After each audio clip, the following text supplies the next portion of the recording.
नमस्कार। आज हमारा बहुत ही महत्वपूर्ण विषय स्टार्ट हुआ है जिसका नाम है भारत का संविधान। ठीक है, आज से मैं इसकी पहल कर रहा हूं और इसमें सबसे जो महत्वपूर्ण इंपॉर्टेंट चैप्टर है वो है संविधान की प्रस्तावना। ये संविधान की प्रस्तावना ये एक ऐसा टॉपिक है जो कि सभी को पढ़ना चाहिए या कि पूरा संविधान ही आपको पढ़ना चाहिए। आपने बचपन से पढ़ा होगा मूल कर्तव्य, मूल अधिकार, ये सारी चीजें आप लोगों ने पढ़ी होंगी। तो आपने कभी मूल कर्तव्य भी देखा होगा। ठीक है, वर्तमान में हमारे मौलिक कर्तव्य कितने हैं? मौलिक कर्तव्य उन्हीं को क्या कहा जाता है? मूल कर्तव्य। ठीक है, तो इनके विषय में आगे चर्चा करूंगा। ठीक है, अभी मैं सिर्फ इतना बात कर रहा हूं कि संविधान आपको क्यों पढ़ना चाहिए। ठीक है, तो आपने पढ़ा होगा कि मौलिक कर्तव्य यानी कि जो भारत में नागरिक रह रहे हैं उनके भी क्या है? कुछ मौलिक कर्तव्य हैं। जैसे कि वर्तमान में कितने मौलिक कर्तव्य हैं?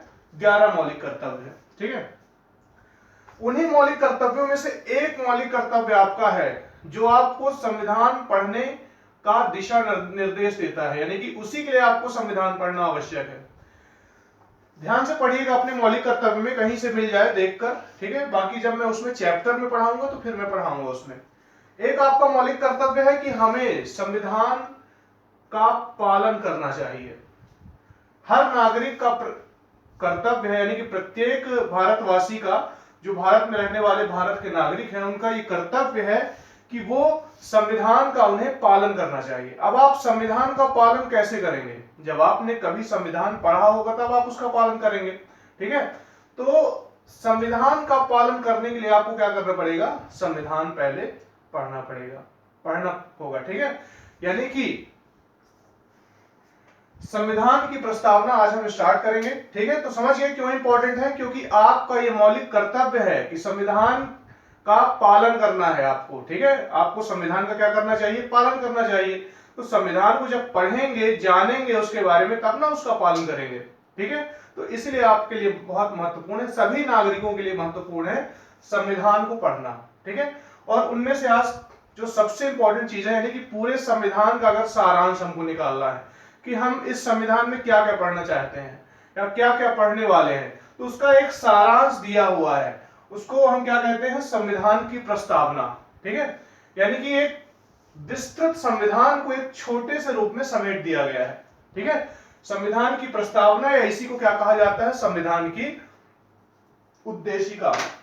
तो आइए हम लोग स्टार्ट करते हैं। ये जो वीडियो है ये सभी भारतीयों के लिए इंपॉर्टेंट है, सभी के लिए महत्वपूर्ण है। ये सब कोई शुरू से अंतिम तक देखिएगा और ध्यान से इसको सुनिएगा। ठीक है, तो चलिए हम स्टार्ट करते हैं संविधान की प्रस्तावना। वैसे तो इसमें और भी सारी चीजें हैं, इसके पहले अधिनियम आपको पढ़ना था और संविधान बना कैसे, तो उन सबको मैं इस चैप्टर के बाद आगे बताऊंगा। ठीक है, क्योंकि ये सबसे थोड़ा सा महत्वपूर्ण चैप्टर था संविधान की प्रस्तावना। ठीक है, इसलिए मैंने इसको सबसे पहले रखा है और उसके बाद बाकी जितने चैप्टर हैं उसको एक एक करके अपन पढ़ेंगे। ठीक है, तो चलिए हम स्टार्ट करते हैं संविधान की प्रस्तावना। एक बार मैं आइए मैं आप लोगों के साथ पढ़ देता हूं, आप सभी मेरे साथ पढ़िए जो लिखा है। हम भारत के लोग, हम भारत के लोग, ध्यान से सुनिएगा, ध्यान से पढ़िएगा, ये प्रस्तावना सभी को याद होनी चाहिए। ठीक है, इसको एकदम से याद कर डालिएगा। कोई भी कभी भी आपसे भारत की प्रस्तावना पूछे, संविधान की प्रस्तावना पूछे, तो आपसे बननी चाहिए। तो हम भारत के लोग भारत को एक संपूर्ण प्रभुत्व संपन्न, हम भारत के लोग भारत को एक संपूर्ण प्रभुत्व संपन्न, समाजवादी, पंथ निरपेक्ष, ये सब अलग अलग शब्द हैं।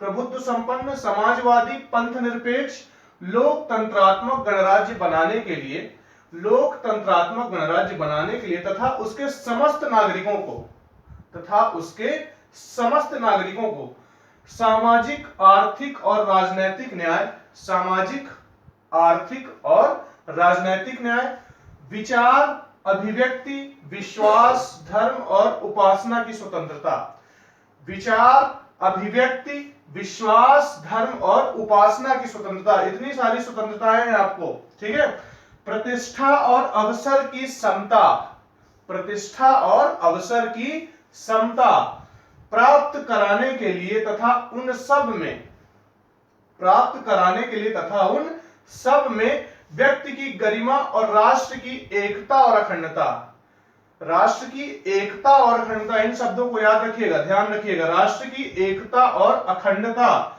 सुनिश्चित करने वाली, बंधुता को बढ़ाने वाले, है ना, क्या था, एकता और अखंडता सुनिश्चित करने वाली, बंधुता बढ़ाने के लिए, भाईचारा यानी कि बंधुता बढ़ाने के लिए, मैं आगे समझाता हूं एक करके सारी चीजें, ठीक है, अभी बस मैं पढ़ दे रहा हूं।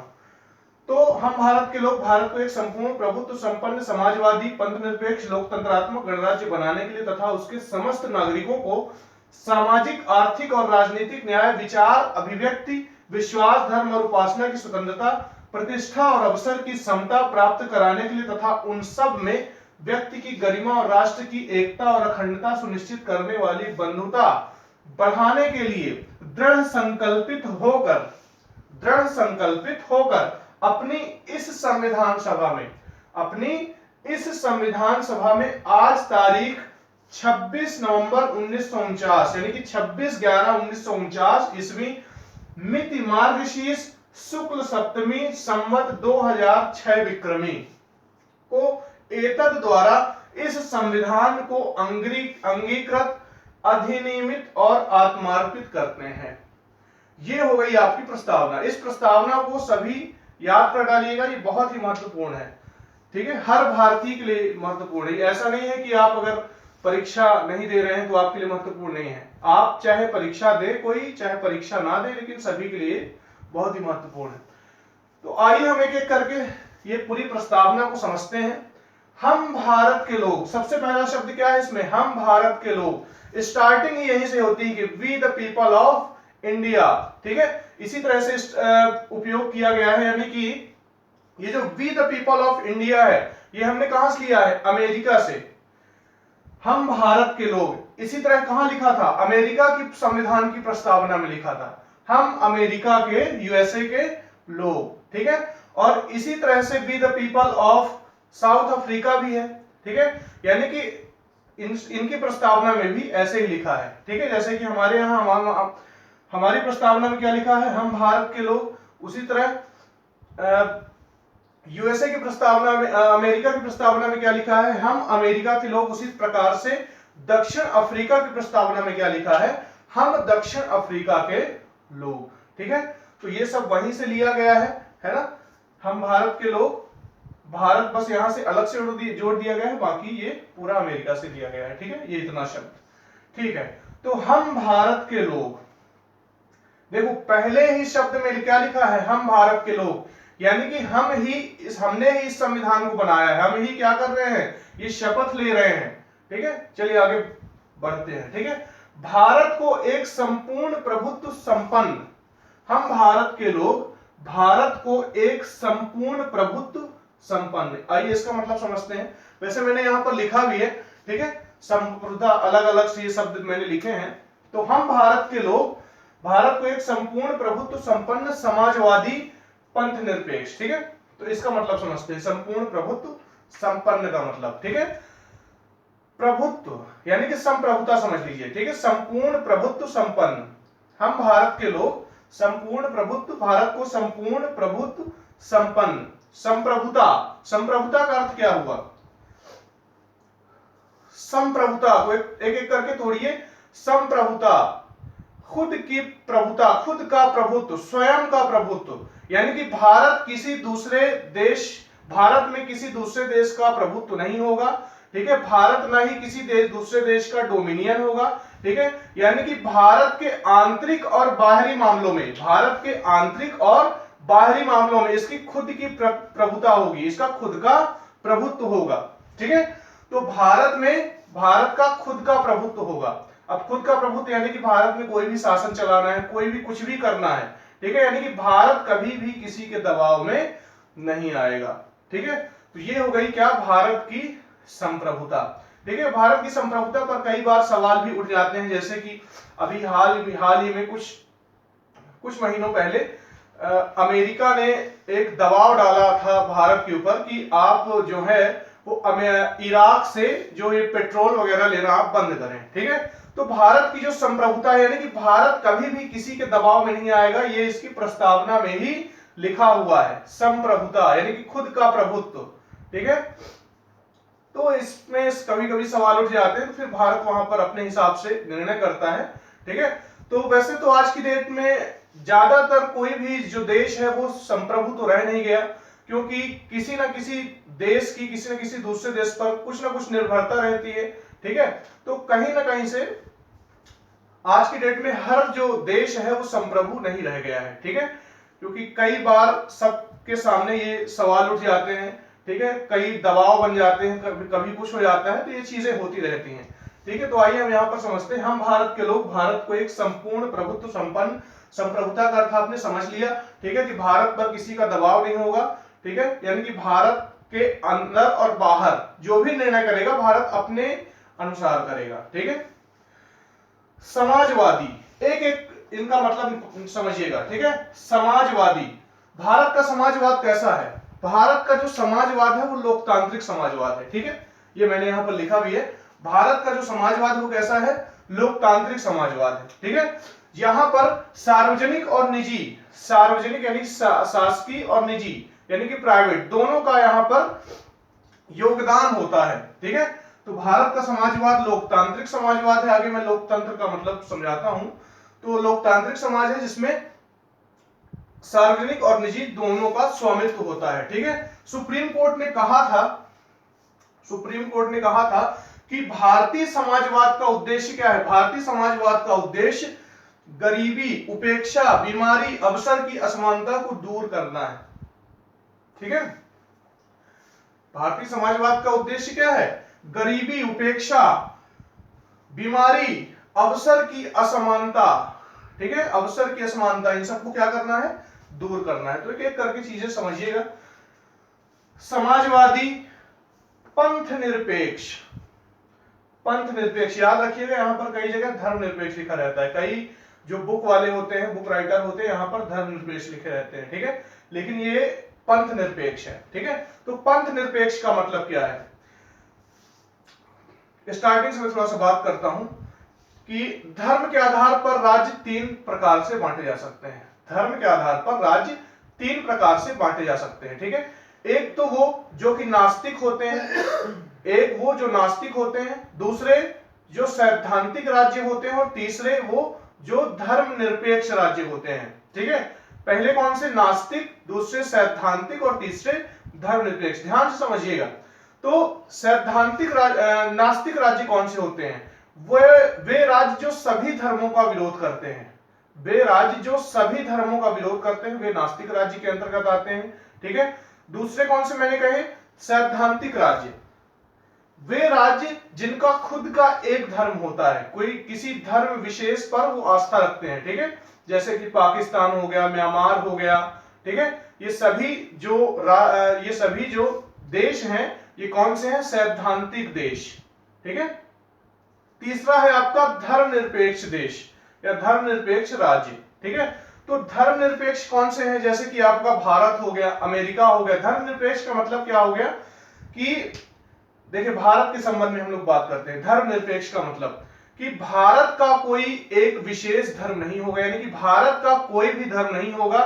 भारत सभी धर्मों में को समान रूप से अवसर प्रदान करेगा, यानी कि समान रूप से मान्यता प्रदान करेगा। ठीक है, तो पंथ निरपेक्ष का अर्थ है कि राज्य का, भारत का कोई भी धर्म नहीं होगा, वह सभी धर्मों को समान रूप से समर्थन प्रदान करेगा। ठीक है, तो धर्मनिरपेक्ष का मतलब समझ में आ गया आपको। इसीलिए भारत में इतने सारे धर्मों के होने के बावजूद हिंदू, मुस्लिम, सिख, ईसाई, इतने धर्मों के, बहुत सारे और भी धर्म है, बौद्ध है, जैन है, तो किसी भी धर्म को नहीं अपनाया गया भारत को। इसलिए भारत को क्या कहा गया है? यह एक धर्मनिरपेक्ष देश है।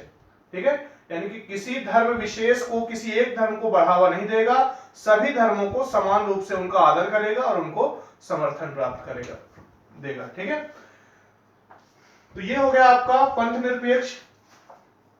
ठीक है, फिर उसके बाद पंथ निरपेक्ष लोकतंत्रात्मक गणराज्य बनाने के लिए। ठीक है, लोकतंत्रात्मक, लोकतंत्र का अर्थ समझिए। एक अब्राहम लिंकन की एक बहुत सुंदर कथन था कि जनता, लोकतंत्र क्या है? किसी ने मतलब कहा गया कि लोकतंत्र की आप परिभाषा दीजिए, तो उन्होंने कहा कि जनता के लिए शासन, जनता का शासन और जनता के द्वारा शासन, यही लोकतंत्र है। ठीक है, यानी कि लोकतंत्र में क्या होता है कि जनता के हाथों में सर्वोच्च शक्ति होती है। लोकतंत्र, इसमें सर्वोच्च शक्ति किसके हाथों में होती है? जनता के हाथों में होती है। अब लोकतंत्र को दो भागों में बांटा जा सकता है। लोकतंत्र को दो भागों में बांटा जा सकता है। पहला है प्रत्यक्ष लोकतंत्र और दूसरा है अप्रत्यक्ष लोकतंत्र। ठीक है, लोकतंत्र को दो भागों में बांटा जा सकता है। पहला है प्रत्यक्ष लोकतंत्र और दूसरा है अप्रत्यक्ष लोकतंत्र। प्रत्यक्ष लोकतंत्र में क्या होता है कि जनता अगर कोई भी बिल पास कराना है, कोई भी बजट पास कराना है, कोई भी कानून बनाना है, तो उसमें जनता सीधे रूप से क्या करती है? सीधे रूप से उसमें वोटिंग करती है या जनमत, कुछ भी उन लोग का जो होता है सिस्टम। ठीक है, तो प्रत्यक्ष लोकतंत्र में क्या होता है कि जनता जो होती है सीधे रूप से सहभागी होती है। ठीक है, सीधे रूप से वोट देती है और वही चेक करती है, वही उसी का योगदान होता है कि ये बिल पास होना चाहिए, बजट पास होना चाहिए, कानून बनना चाहिए कि नहीं बनना चाहिए। तो ये व्यवस्था है प्रत्यक्ष लोकतंत्र की व्यवस्था। कहां है? स्विट्जरलैंड में। ठीक है, स्विट्जरलैंड में ऐसा ही होता है। फिर आता है अप्रत्यक्ष लोकतंत्र। अब अप्रत्यक्ष लोकतंत्र क्या है? अप्रत्यक्ष लोकतंत्र यानी कि जनता अपने कुछ प्रतिनिधियों को चुनती है और उन्हीं के हाथों में पूरी शक्ति होती है। ठीक है, प्रत्यक्ष लोकतंत्र में पूरी शक्ति जनता के हाथों में होती है कि जनता सीधे रूप से उसको देखती है, पूरा प्रशासन देखती है ना, यानी कि कोई भी अगर नियम बनाना है तो उसको कौन बनाएगा? सीधे जनता। अप्रत्यक्ष लोकतंत्र में जनता अपने कुछ प्रतिनिधियों को चुनती है। ठीक है, और वो प्रतिनिधि फिर मिलकर कानून बनाते हैं, शासन चलाते हैं, सारी चीजें फिर उनके हाथों में होती हैं।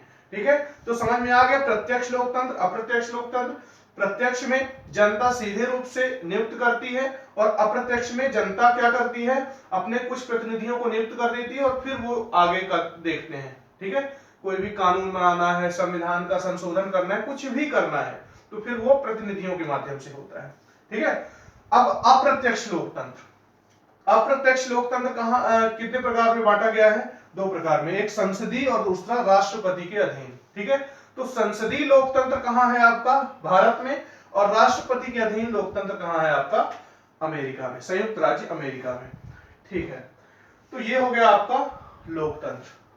आ गया होगा समझ में? ठीक है, पंथ निरपेक्ष लोकतंत्रात्मक गणराज्य बनाने के लिए। ठीक है, अब गणराज्य बनाने के लिए गणराज्य का या गणतंत्र, देखिए दो लोकतंत्र को भी दो भागों में बांटा जा सकता है। एक होता है लोकतंत्र, दो प्रकार के होते हैं। ठीक है, एक गणतंत्र होता है और दूसरा होता है राजतंत्र। ठीक है, राजतंत्र में क्या होता है? जो देश का सर्वोच्च होता है वो राजा या रानी होता है, यानी कि ये वंशानुगत होते हैं। राजतंत्र में क्या होता है? वे वंशानुगत होते हैं, उन्हीं के आगे की पीढ़ियां फिर बनती चली जाती हैं। लेकिन जो गणतंत्र होता है उसमें क्या होता है कि भारत की जो जनता है वो किसी भी पद पर, राष्ट्रपति के पद पर एक सामान्य व्यक्ति भी पहुंच सकता है। यही क्या है? गणतंत्र है। ठीक है, यही मैंने इसमें लिखा है गणतंत्र। तो इसमें भारत का प्रमुख राष्ट्रपति चुनाव के द्वारा चुनकर आता है। ठीक है, चुना जाता है। और गणतंत्र में क्या होता है? इसमें राजनीतिक संप्रभुता लोगों के हाथ में नहीं होती है। ठीक है, इसमें राजनीतिक संप्रभुता लोगों के हाथों में होती है। राजनीतिक संप्रभुता लोगों के हाथों में होती है तथा विशेषाधिकार प्राप्त वर्ग की अनुपस्थिति होती है। ठीक है, तो वही मतलब है कि कोई भी व्यक्ति राष्ट्रपति बन सकता है। यही क्या है? यही तो गणतंत्र है। ठीक है, अब जहां गणतंत्र होगा वहां पर कोई ऐसा या कि कोई भी ऐसा व्यक्ति नहीं होगा कि वो राजा या रानी है तो उसी को राष्ट्रपति बना दिया गया, उसी को प्रधानमंत्री बना दिया गया। तो ऐसी व्यवस्था हमारे देश में नहीं। हमारे यहाँ क्या है? कोई भी व्यक्ति राष्ट्रपति या कोई भी व्यक्ति प्रधानमंत्री बन सकता है। ठीक है, तो इसमें भारत का प्रमुख राष्ट्रपति चुनाव के द्वारा चुनकर आता है हर 5 वर्ष के लिए। ठीक है, और इसमें राजनीतिक संप्रभुता लोगों के हाथों में होती है, किसी व्यक्ति विशेष के हाथों में नहीं होती है। ठीक है, लोगों के हाथों में होती, वही चुनते हैं। ठीक है, और विशेषाधिकार प्राप्त वर्ग की अनुपस्थिति होती है ना, यानी कि कोई ऐसा वर्ग नहीं होता है, कुछ ऐसे लोग नहीं होते कि उन्हीं लोगों को क्या कर दिया जाए? अधिकार दे दिए जाए। तो ऐसा गणतंत्र में नहीं होता है। ठीक है, तो हम भारत के लोग भारत को एक संपूर्ण प्रभुत्व संपन्न समाजवादी पंथ निरपेक्ष लोकतंत्रात्मक गणराज्य बनाने के लिए तथा उसके समस्त नागरिकों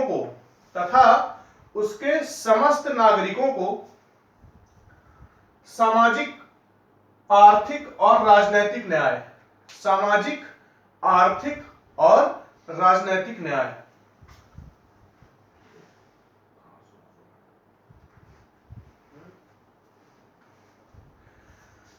सामाजिक, आर्थिक और राजनैतिक न्याय। ठीक है, तो प्रस्तावना में कितने प्रकार के न्याय की व्यवस्था की गई है? 3 प्रकार के न्याय की, सामाजिक, आर्थिक और राजनैतिक। आइए अब इनको समझते हैं। तो न्याय सामाजिक, आर्थिक और राजनैतिक। ठीक है, सामाजिक न्याय यानी कि समाज में किसी भी व्यक्ति को धर्म, जाति, लिंग,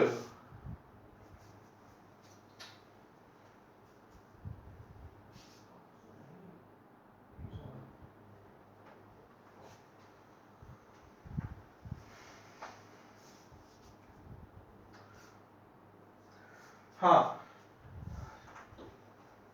पहला कौन सा है? सामाजिक न्याय। ठीक है, तो सामाजिक न्याय भारत में किसी भी व्यक्ति के साथ धर्म, जाति, लिंग के आधार पर भेदभाव नहीं किया जाएगा। ठीक है, यानी कि उसको समाज में सुव्यवस्थित रूप से न्याय उपलब्ध कराया जाएगा, यही क्या? सामाजिक न्याय। ठीक है, दूसरा है क्या? आर्थिक न्याय, यानी कि अगर आर्थिक न्याय यदि वो गरीब है या अमीर है या कुछ भी है, ठीक है, फिर भी उसको उस आधार पर क्या होगा? उसके आधार पर उसके साथ भेदभाव नहीं किया जाएगा। ठीक है, तो ये क्या है आपका? आर्थिक न्याय। राजनैतिक न्याय क्या है?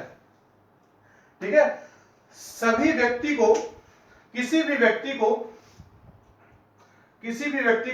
किसी भी पद को धारण करने का अधिकार है। ठीक है, चुनाव लड़ने का अधिकार है या वोट डालने का अधिकार है, तो ये क्या हो जाएगा आपका? राजनैतिक न्याय। ठीक है, तो 3 प्रकार के न्याय की व्यवस्था की गई है, सामाजिक, आर्थिक और राजनैतिक। 3 प्रकार के न्याय की व्यवस्था की गई है। ठीक है, फिर विचार, अभिव्यक्ति, विश्वास, धर्म और उपासना की स्वतंत्रता। विचार, अभिव्यक्ति, विश्वास, धर्म और उपासना की स्वतंत्रता।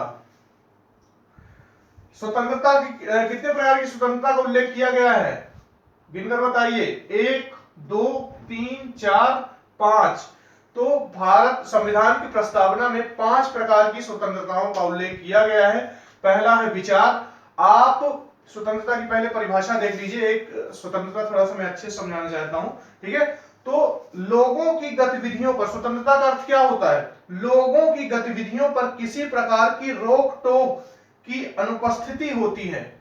ठीक है, लोगों की गतिविधियों पर किसी प्रकार की रोक टोक की अनुपस्थिति होती है तथा साथ ही व्यक्ति के विकास के लिए अवसर प्रदान करना इसका उद्देश्य होता है। ठीक है, एक बहुत ही आसान परिभाषा मैं आप लोगों को बताना चाहता हूं स्वतंत्रता की। ठीक है, मान लीजिए कि यहां पर कौन है? कोई व्यक्ति खड़े हैं।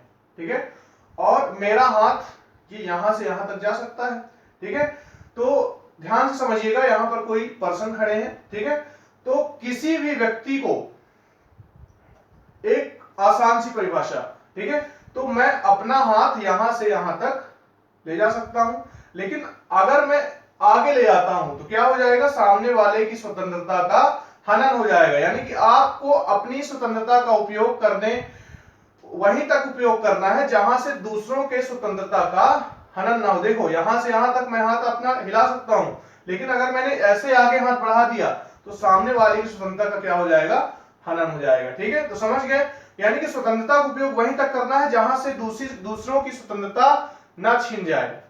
ठीक है, तो इसकी भी कुछ सीमाएं हैं। तो इसकी परिभाषा में देख लेते हैं कि इसमें लोगों की गतिविधियों पर किसी प्रकार की रोक टोक नहीं होती। ठीक है, यही तो स्वतंत्रता है, गतिविधियों पर किसी प्रकार की रोक टोक नहीं होगी तथा साथ में व्यक्ति के विकास के लिए अवसर प्रदान किया जाएगा। ठीक है, तो स्वतंत्रता मेरे हिसाब से समझ गए होंगे आप लोग। ठीक है, तो इतने प्रकार की स्वतंत्रताएं हैं। पहला कौन सा है? विचार की स्वतंत्रता। ठीक है, आपको कैसा भी विचार, किसी भी तरह से सोचने की स्वतंत्रता है। ठीक है, फिर अभिव्यक्ति की स्वतंत्रता। आपको अभिव्यक्ति, किसी भी प्रकार से अभिव्यक्ति मतलब उसको बोलने की या उसको लिखने की, जैसे कि पेपर में आर्टिकल्स आते हैं, कुछ बुक्स आती हैं, कुछ फिल्में बना दी जाती हैं, वो भी क्या है? एक अभिव्यक्ति है। ठीक है, तो आपको अभिव्यक्ति की भी आजादी है, अभिव्यक्ति की भी स्वतंत्रता है। ठीक है, आपको किसी भी चीज पर विश्वास करने की स्वतंत्रता है। ठीक है, फिर आपको किसी भी धर्म को मानने की स्वतंत्रता है, किसी भी धर्म को अपनाने की स्वतंत्रता है। साफ साफ लिखा है, देखिए प्रस्तावना में ही, ठीक है। चाहे आप हिंदू धर्म अपनाएं, चाहे आप बौद्ध धर्म अपनाएं, कोई भी धर्म अपना सकते हैं, ठीक है। किसी भी प्रकार की उपासना करने की स्वतंत्रता है, यानी कि किसी भी ईश्वर की किसी भी तरीके से उपासना करने की आपको स्वतंत्रता है। लेकिन ध्यान दीजिएगा, ये स्वतंत्रताएं असीमित, मतलब ऐसा नहीं कि आपको कुछ भी करने का लाइसेंस है ना। स्वतंत्रताओं में कुछ सीमाएं भी हैं, जैसे कि मैंने बताया ना कि आपको स्वतंत्रता का उपयोग वहीं तक उपयोग करने का अधिकार है जहां से दूसरों की स्वतंत्रता का हनन ना हो, वहीं तक करना है, ठीक है। तो इसमें कुछ सीमाएं भी हैं, वो आगे फिर हम बात करेंगे, ठीक है। तो इतने प्रकार की स्वतंत्रताओं का उल्लेख किया गया है। प्रतिष्ठा और अवसर की समता,